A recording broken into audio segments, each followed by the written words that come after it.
There are now officially more sellers than buyers in the United States housing market than at any point in the past 13 years. That's not a prediction, that number came out today.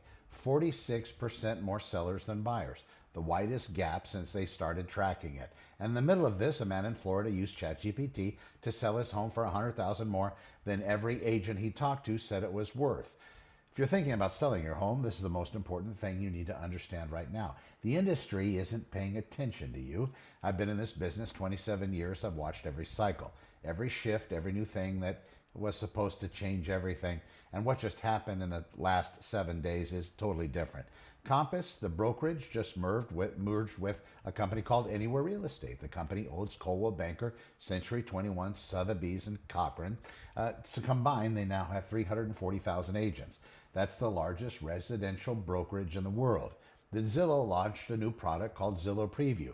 It lets certain brokerages display listings on Zillow before they even hit the MLS. Keller Williams signed on. Remax signed on. The next day, eXp Realty cut a deal with Realtor.com and Homes.com. So now we have two mega alliances fighting over one thing: who gets to show your house first? Now, who gets you the best price? Not who negotiates the hardest, not who markets your home so well that buyers fight over it, but who gets to show it first on their website, on their app. This is a distribution war. It benefits companies, it doesn't actually benefit you at all. You know what benefits you? An agent who can walk into your kitchen, look at your home, and tell you exactly what it's worth and why it's worth what it's worth, with conviction, with data, and with a story that makes sense. The Florida guy said the agents he talked to lacked confidence in their own pricing. Well, that's a problem. Not which portal shows the listing first, or whether the human being representing you actually knows what they're doing.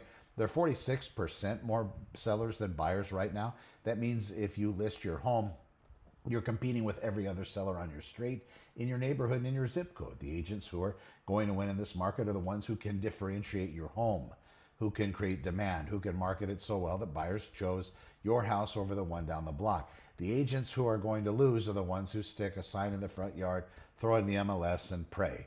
If you're thinking about selling, there are three things I would want you to look at before you hire anybody. Number one, ask them to explain your home's value in a way that makes you feel certain.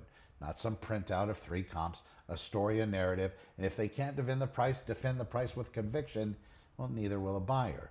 Number two, ask them what they're going to do that the agent down the street won't. If the answer is, I'm going to put it on the MLS and Zillow, that's actually not a strategy. That's the bare minimum. Every agent does that. But what else? Number three, ask them who they represent. You are the buyer. Because if the same agent's trying to represent both sides, their loyalty is divided. And in a market with 40% more sellers than buyers, you can't afford divided loyalty. Your home is probably the largest asset you own. Equity inside it's real money. And in this market, the margin between a great reset and a mediocre one comes down to who's sitting across the table from you. Make sure you choose carefully. It's your equity, your rules. I'm Connor with Honor, 17k.com. Talk to you soon. Thanks for watching.